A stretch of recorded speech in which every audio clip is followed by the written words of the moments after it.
আজ আমি দুটো কাঁচা ডিম আর এইটুকু করে মশলা দিয়ে এত সুন্দর অসাধারণ একটা কাঁচা ডিমের টোপগার রেসিপি দেখাবো, যেটা না দেখলে আপনারা বিশ্বাস করতে পারবেন না।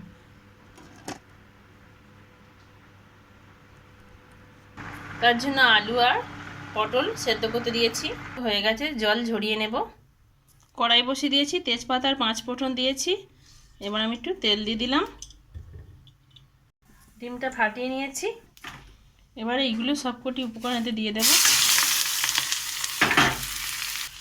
লবণ, হলুদ, নেড়ে নেব, লঙ্কা গুঁড়ো,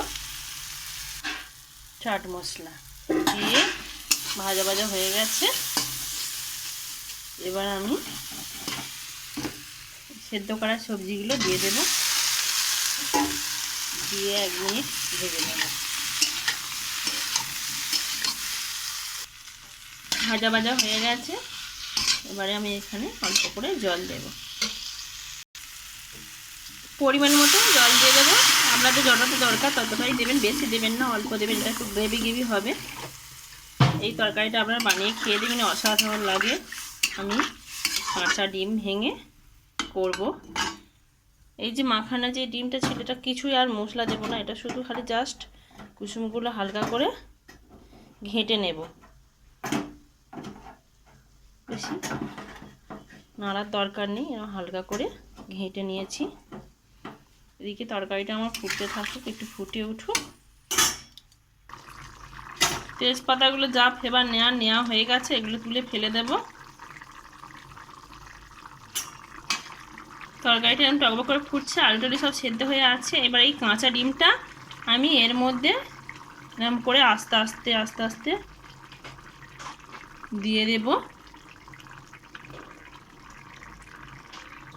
দিয়ে আমি এটাকে ফুটিয়ে নেব। 30 সেকেন্ডের মতো চাপা দিয়ে রেখে দেব। দেখুন বন্ধুরা এরকম হয়েছে, কত সুন্দর।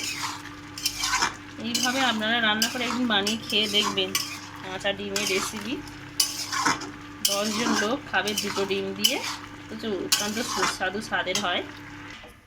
কত সুন্দর হয়েছে দেখুন বন্ধুরা। এইভাবে বানাবেন, কমেন্ট করে খেয়ে বলবেন কেমন হয়েছে। ভিডিওটি এখানে শেষ করছি।